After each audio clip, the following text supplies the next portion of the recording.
हाँ, डिपार्टमेंट ने पूरी रिव्यू मीटिंग्स अपनी कर ली हैं। मैंने भी एक मीटिंग की है और सारी व्यवस्थाएं लगभग पूर्ण हो चुकी हैं और सब जगह प्रोक्योरमेंट 1 तारीख से सरसों की, गेहूं की ये शुरू हो जाएगी। इस बार सरसों चूँकि एमएसपी से ऊंचे दामों पर बिक रही है, इसलिए एमएसपी पर हमें मिल पाएगी ऐसा मुझे लगता नहीं है, क्योंकि पहले से ही वो 500-600 रुपये क्विंटल रेट उसका ऊपर चल रहा है। गेहूं की प्रोक्योरमेंट पूरी होगी और सब व्यवस्थाएं, जितना भी लॉजिस्टिक्स हैं, जितने सिस्टम्स हैं, वो सब खड़े कर लिए गए हैं।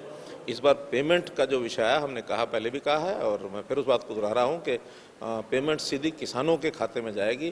किसान बाद में अपने आड़तियों से या जिनका भी लेना देना है वो अपने तरीके से जैसे पहले करते हैं उस प्रकार से वो करेंगे। किसान आंदोलन की आड़ में जिस तरह से पंजाब में अरुण आरिफ पर हमला हुआ, प्रदेश में भी अलग अलग जिलों पर भारतीय जनता पार्टी की ओर से प्रदर्शन की गई, किस तरह से देखते हैं सर ये जिस तरह से एक अलग तरह का एग्रेशन कभी दिखाया जा रहा है? देखिए, जैसा मैंने पहले भी कहा कि लोकतंत्र में हर किसी को अपने बात को कहने का एक अधिकार है, राइट टू एक्सप्रेशन जिसको हम कहते हैं। उसमें आंदोलनकर्ता अपनी बात को कहने का शांतिपूर्ण ढंग से अभी लगातार कर रहे थे, हमें कुछ में आपत्ति नहीं थी। लेकिन किसी को अपनी बात को दूसरे को कहने के लिए विरोध करेंगे और जिस प्रकार का एक घिनौना एक हरकत जो पंजाब में हमारे विधायक के साथ की गई वो बहुत ही निंदनीय है और उसके विरोध में हमने अपनी बात पंजाब सरकार को भी दर्ज करा दी है और हमने केंद्र में भी ये कहा है। हमने पब्लिकली भी आज जो है हरियाणा में सब जिला केंद्रों के ऊपर प्रदर्शन हुए हैं, पंजाब में भी कल हुए थे। तो ऐसा लोकतांत्रिक तरीके से चीज़ों को आगे बढ़ाया जाए, लोकतंत्र को कभी खतरे में नहीं डालना चाहिए।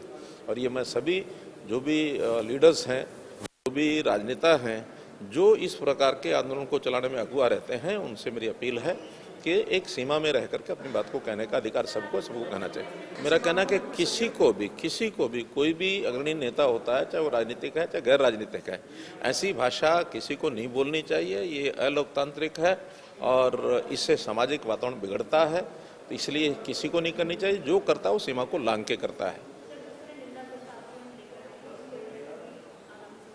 मैं उसी बात की जैसे निंदा प्रस्ताव उस समय हमने पारित किया था विधानसभा में, मैं फिर से वही निंदा ऐसे लोगों की करूंगा जो इस प्रकार से टकराव करते हैं।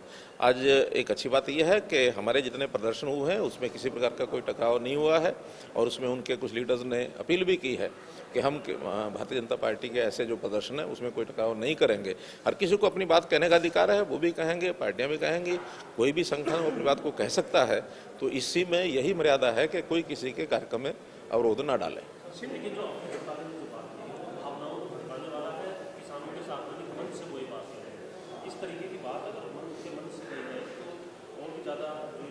मैं बता रहा हूँ, उन्होंने जैसे मंच से कही है, सार्वजनिक तौर पर कही है, मैं भी आज सार्वजनिक तौर पर ही आप लोगों के माध्यम से जनता को ये कह रहा हूँ कि ऐसी बातें किसी पॉलिटिकल लीडर को नहीं करनी चाहिए। जो करेगा उसका जनता में उसकी साख गिरेगी, ये भी चिंता हर किसी को करनी चाहिए। आप जब दिल्ली जाके आते हैं उसके बाद लगातार ये चर्चा शुरू हो जाती है कि हरियाणा में मंत्रिमंडल का विस्तार हो रहा है, सर ऐसी संभावना अभी है? देखिए, दिल्ली कुल मिलाकर के हमारे लिए ऐसा है जैसे हरियाणा का एक शहर होता है। दिल्ली यानी हरियाणा 3 तरफ से दिल्ली को घेरता है और मेरे तो 8-10 जिले ऐसे हैं जो दिल्ली में बैठ कर के ही वहाँ से मैं डील करता हूँ, आगे कार्यकर्ता मिलने आते हैं, वहाँ सब होते हैं। और दिल्ली हमारी केंद्र है, केंद्र सरकार दिल्ली में है, तो मिलना जुलना बड़ा स्वाभाविक होता है। और इसका अगर यूं ही दिल्ली जाने के मेरे काम यानी मेरे कार्यक्रमों के ऊपर अंदाज लगाने लगे, मैं तो सप्ताह में 2 बार जाता हूँ। अभी कोविड के दिनों में या थोड़ा सेशन था, थोड़ा कम गया हूँ, वरना तो सप्ताह में 2 बार जाता हूँ। फिर तो आपको कई बार कैश लगाने पड़ेंगे। तो सर अभी कुछ खुश रहो।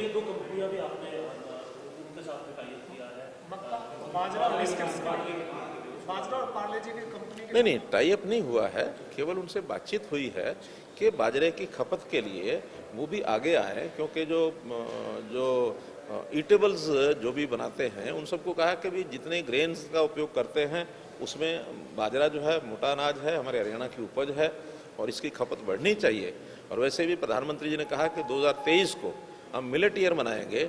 मिलेट ईयर का मतलब मोटा अनाज ये खाना शुरू करें लोग बाग, इसका बहुत बड़ा लाभ है, शरीर के लिए, स्वास्थ्य के लिए लाभ है। तो ऐसी एक अपील प्रधानमंत्री जी ने भी की है।